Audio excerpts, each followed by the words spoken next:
Good evening, and welcome to the fourth episode of Ireland Reports. I'm your host, Alex Sheridan, and today I'm joined by former Ambassador Ray Bassett. Today we'll be discussing the border poll and possible reunification of Ireland, the presidential race and the effect that the next president will have on possible reunification, and also how the president might affect international relations going forward.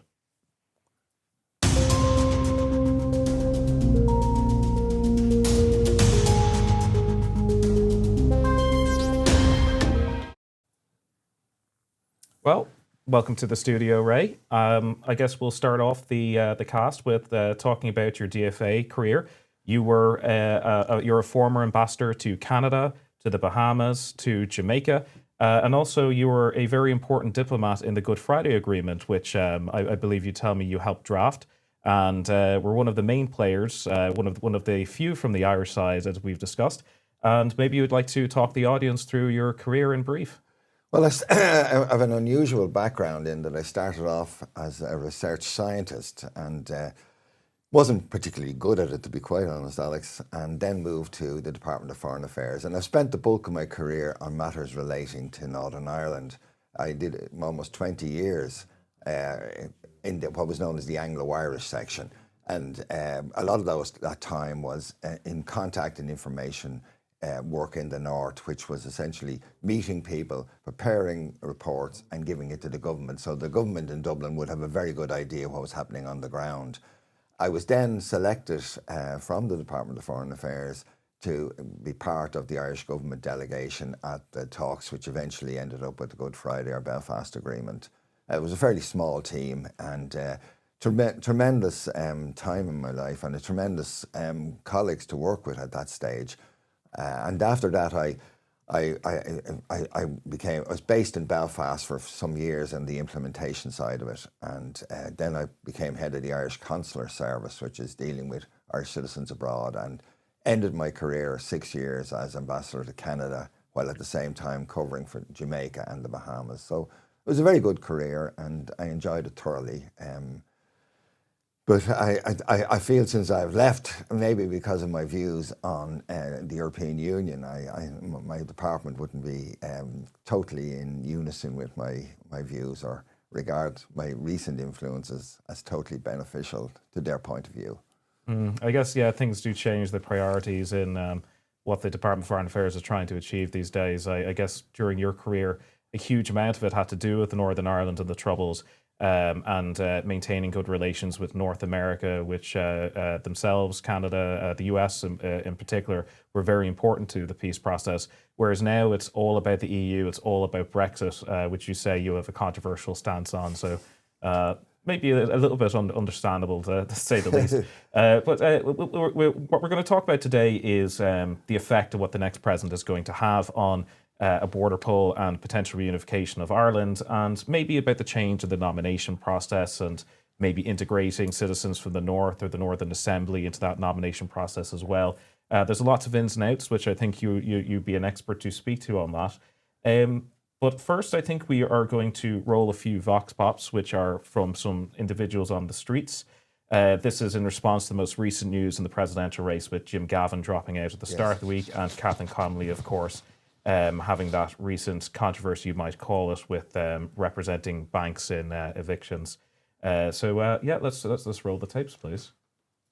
And we will be voting for Catherine Connolly. So we are. I think well, she's a like, good left-wing representative, and you know. I don't like Heather Humphreys. Like, I mean, she's purely just there for the business community, obviously. Large landlords, obviously, who aren't the majority of the Irish population. Like, a party that comes from Fine Gael do not represent the majority of the people. They represent 20% of the population. They should be confined to the past. Well, I'm rather the same. I'm definitely going to support Heather Humphreys because, of course, I'm Fine Gael. I have been historically, maybe from the Civil War. But anyway, she's a good woman. She's nice, she's sensible. She's not going to annoy me, which will be hugely important. And the idea that her husband is an Orangeman kind of intrigues me.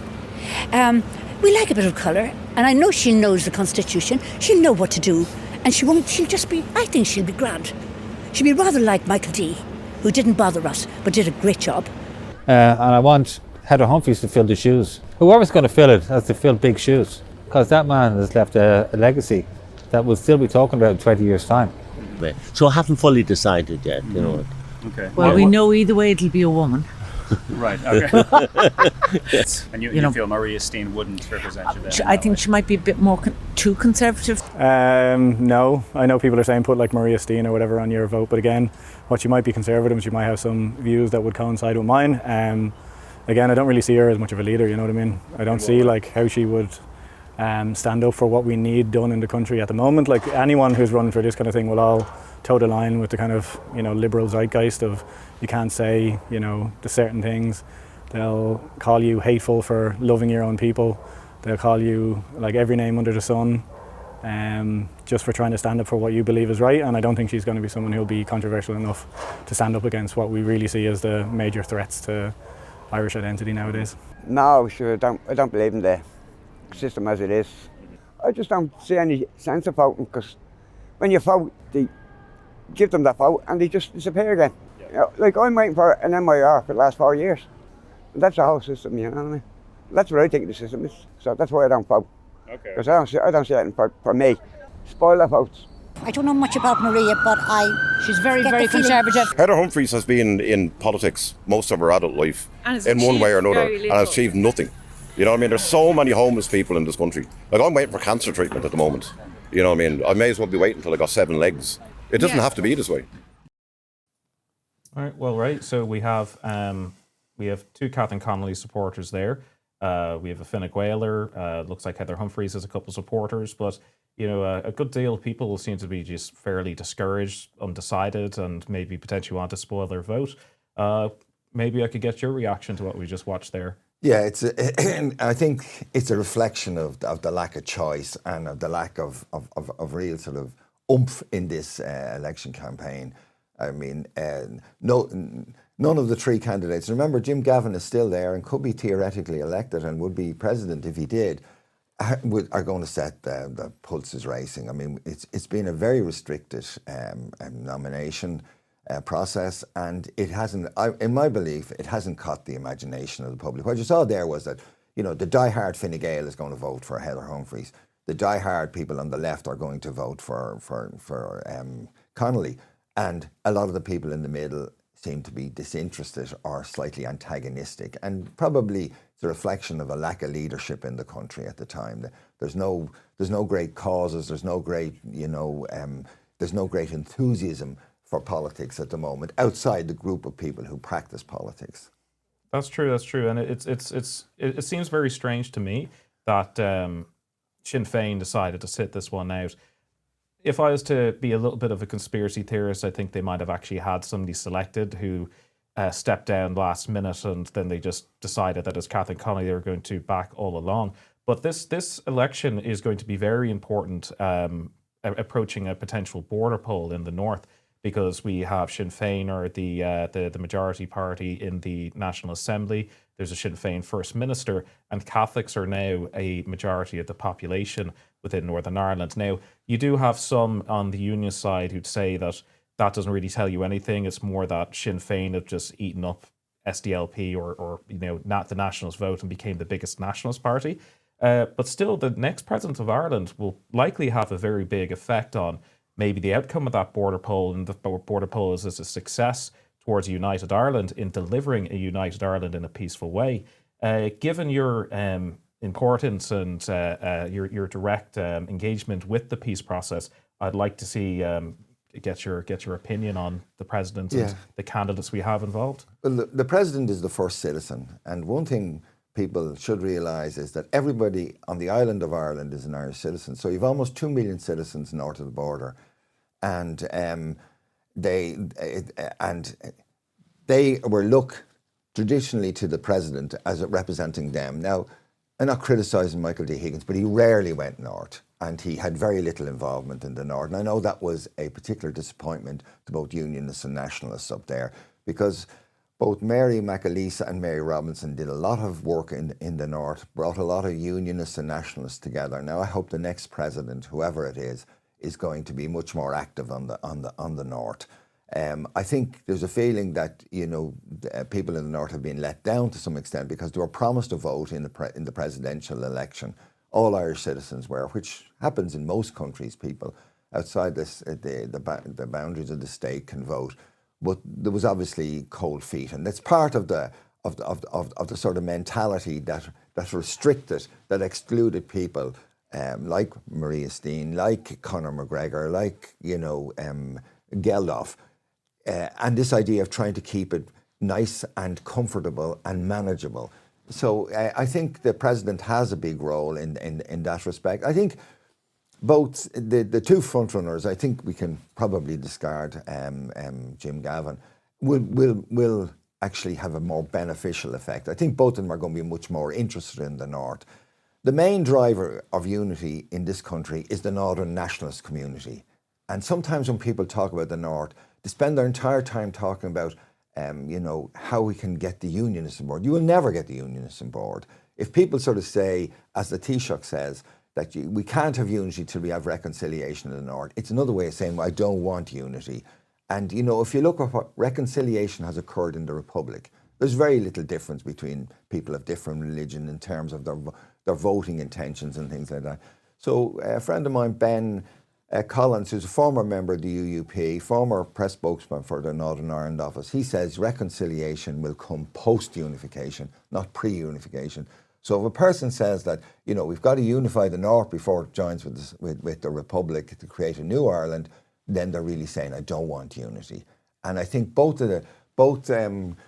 Catherine Connolly and Heather Humphreys would be much more forward than the present administration in Dublin in trying to bring the country together. I mean, Catherine Connolly would appeal much more to the nationalist side in the North because she's an Irish language spokesperson. She has the support of the biggest party in Northern Ireland, whereas Heather Humphreys obviously has a strong link with the Unionist community, given her family history. So either of them, I think, would make a positive effect on moving towards a border poll, which of course is part of our constitution and is part of the Good Friday Agreement. And I really find it hard to understand why the present government is so resistant to it. If you go north, and I spend enough of my time in the North, there's much greater discussion and much greater talk about border poll, about a United Ireland.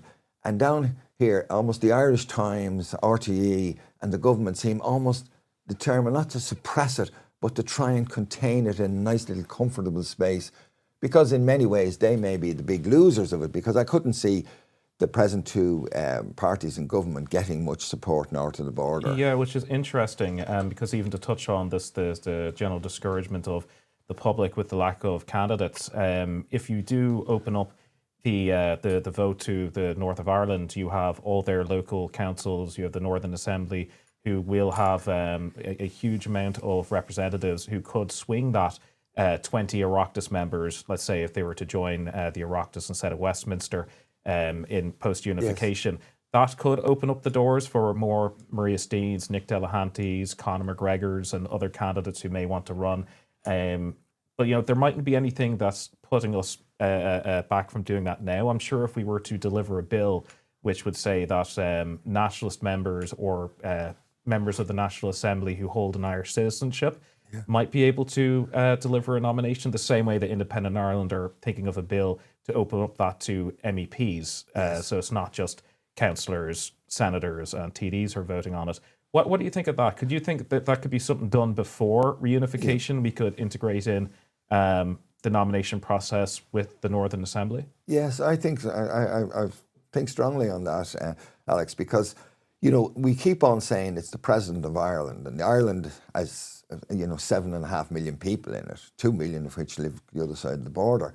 And I think I would love to see the vote extended to all Irish citizens, including those living in Australia and various things, because it's a non-presidential, it's a non-executive position.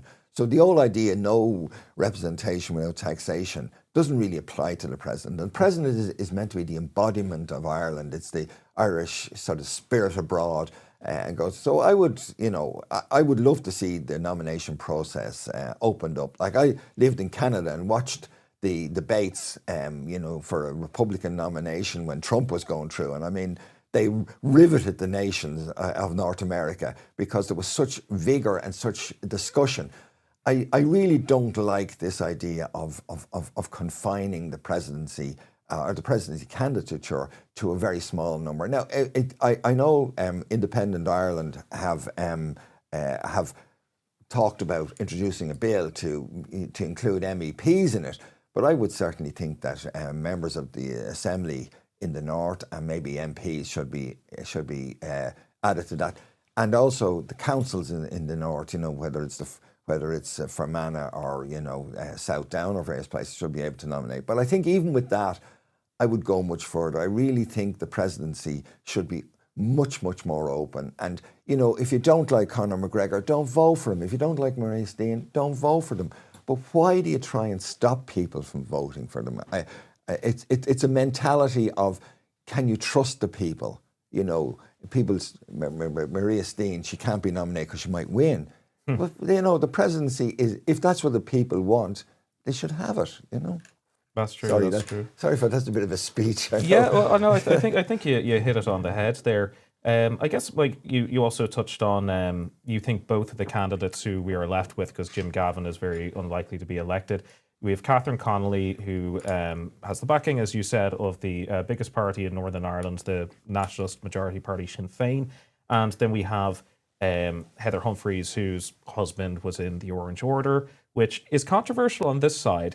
But I'm interested to see what your take is. Do you think that actually will give her, make her a little bit more accessible to Northern Irish Unionists, the fact that her husband was in an organisation as such? Yeah, I think it probably would. It's not a big issue. I know one or two of the papers whipped it up, but I don't think it's catching fire. It's not a gotcha moment. I think it would be useful. I think she made a mistake when she said, I'm the person who brought Arlene Foster across the border. Now, Arlene Foster is about as electable in the Republic as, Attila the Hun or something like that. It was probably, but I think I think Heather Humphreys would have a good effect. The Northerners and look on this much more, or have much more emphasis on the Orange connection. I don't think the Orange connection is massive down here. I think it will put some people off and it will bring some people in, and I think it will probably cancel itself out. But I think Heather Humphreys, living on the border and being a part of she worked on the North-South Ministerial Council, she'd have much greater knowledge of the North. I always got the impression with Michael D that he had no real interest in the North, and he was part of that generation where the North was probably a cul-de-sac up there that you didn't go into during the Troubles. Catherine Connolly wasn't particularly vocal on Northern issues, but she's making a huge effort by visiting Belfast and places like that. Actually, the interesting thing is the two candidates have both gone north to show that they have a commitment to all the citizens in Ireland, not just the ones in the south. But I think both of them will be a positive influence. I won't be here for the presidential election, so it's given me a sort of a freedom to look at it. I haven't plumped for either candidate, so I can look and see there's advantages in both of them and disadvantages in both of them. Yeah, so you'd be contributing to what I guess we both anticipate to be a very low turnout because you won't be in the country. Yes. Yeah, so I guess you say both candidates will be strong on the North for various reasons. What about internationally?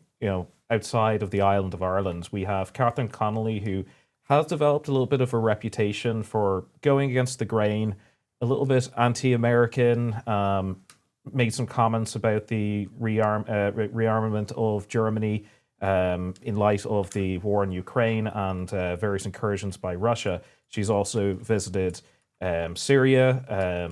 She's walked back comments she's made on Bashar al-Assad. Do you think Connolly is a little bit of a little bit unpredictable to maybe have as president? Because the president will be our main ambassador to the world, quite frankly. On the other hand, I would also say Michael D has been a bit of a wild card too by, praising Fidel Castro when he passed and Hugo Chavez. So do you think Catherine Connolly is really a wild card? Would Heather Humphreys be a safer bet to our international relations, how it affects it? Well, first of all, we are electing somebody for ourselves. there's a tendency in Ireland to worry what the neighbours think. I think number one, we've got to go for our own president. I don't think Catherine Connolly would be regarded internationally as any more radical than Michael D. I remember talking to the Canadian Prime Minister at one stage, and he was reading some of the statements from Michael D, and he sort of said, "My God, I didn't realise that," but then went in and found Michael D a very warm person and got on.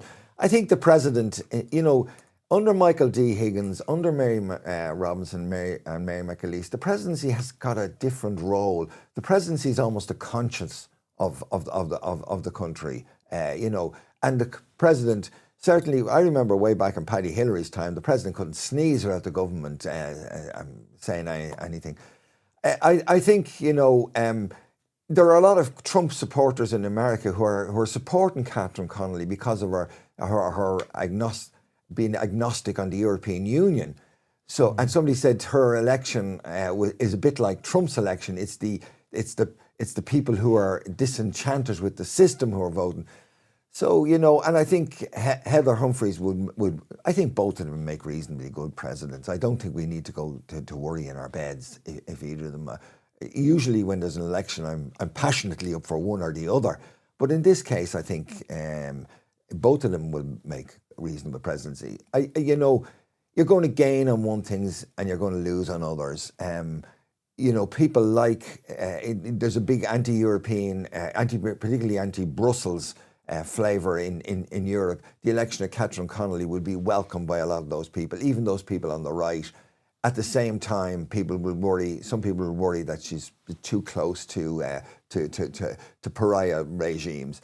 In the end, I think we've got to make up our own mind and decide for ourselves primarily what's a good president for Ireland, and take those factors into consideration. But the primary concern should be for ourselves. Okay, that's an interesting take, and I think you're certainly right that Catherine Connolly she has the backing of the likes of People for Profit, but she's not like a dyed-in-wool communist, as I think some people are reacting to her, and I think Fine Gael and Fianna Fáil would like to present as such. She voted against the hate speech bill, the one that was introduced in, I think it was the 2022 Criminal Justice Act. Yes. She was against the referenda last year, the family care referenda.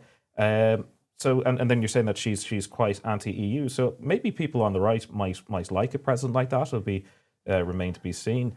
So I guess another thing we'd like to talk about is, just before the show, you mentioned that you have a book coming out in November called Traveller's Tale, which is talking about your time in the Department of Foreign Affairs. Would you like to give us a synopsis? Or I don't really agree with kiss and tell books at all.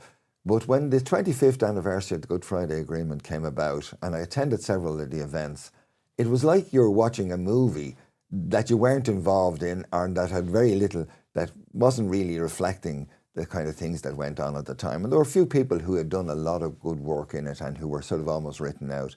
So out of a degree of sort of, set the record straight, I put it together, and I think it's an interesting one. It's called The Traveller's Tale, is really because the Travellers were a group which under the Irish government whose job was to collect information and analysis on the North. So we spent a lot of our time in the North, and we spent a lot of our time going around, small halls, meeting people in bars, meeting people in bed and breakfast and things like that. And over a period of years, every week we would prepare reports which would go to a few senior ministers and a few government officials, so that the Irish government probably often had a better understanding of what was happening in places like the Bogside or West Belfast or in other areas than even the British government people.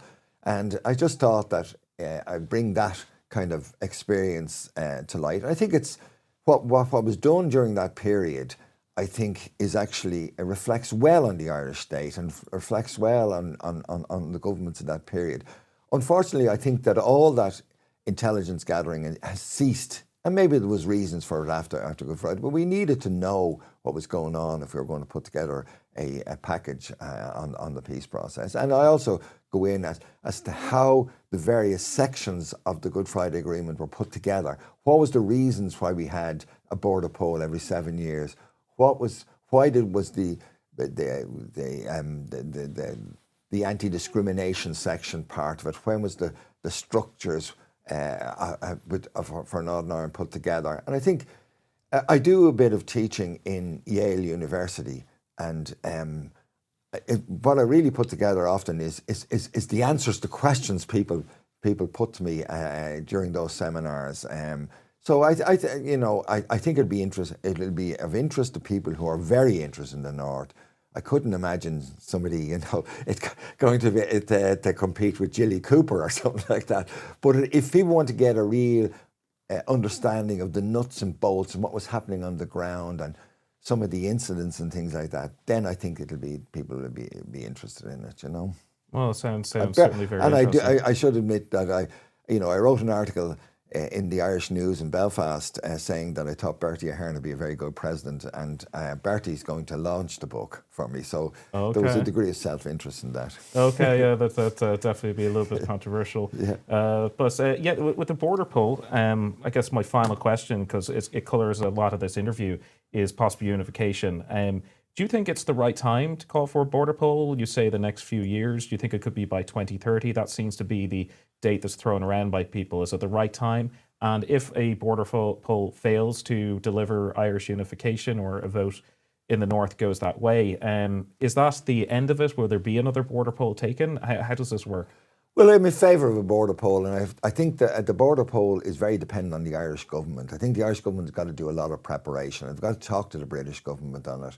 And I would hope that it would occur within a relatively short time. I think there is a big change in the North, even among the unionist community. I mean, polls are now showing that over 80% of unions would accept the result of a border poll.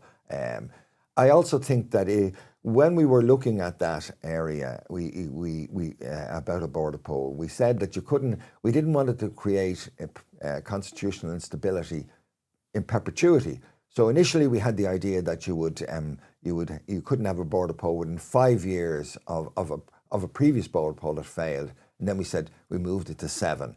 We looked at 10, but took 7. The idea would be that our view is that we are hoping to achieve unity. If the first border poll, which I hope doesn't succeed, that does not rule out a further border poll. And in fact, that's written into our Constitution and the Good Friday Agreement. Remember, the Good Friday Agreement is part of our Constitution now, and we should have great respect for our Constitution. Okay, well, I think we might leave it at that. Thank you very much for joining us today, Ray. So this has been Ireland Reports. Remember to like and subscribe on the YouTube channel. And if you want to get involved in the conversation, please leave a comment below. Please share our video on social media. Good evening.